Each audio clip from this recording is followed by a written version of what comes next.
Peppa and her family are on vacation at the beach. Let's color them to make them look more realistic. Let's go. Let's take a pink felt tip pen and color Peppa Pig.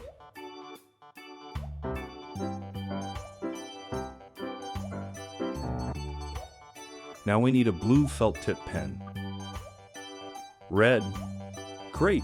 Peppa Pig is ready. Let's start coloring Mama Pig.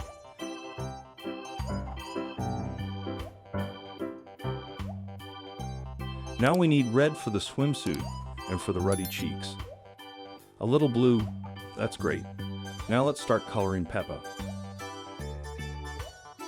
Now we just need to color the swimsuit in the cheek and the eyes. Let's move on to little George. Great, the whole family is colored. Now let's start coloring the umbrella.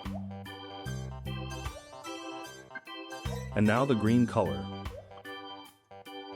Have you been to the sea this year? Write in the comments.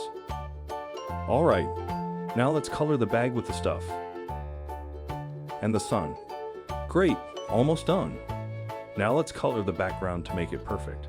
Let's go.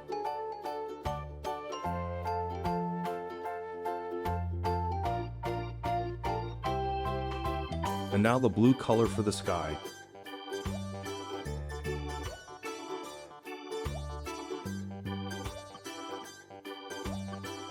That's really cool. Like and subscribe.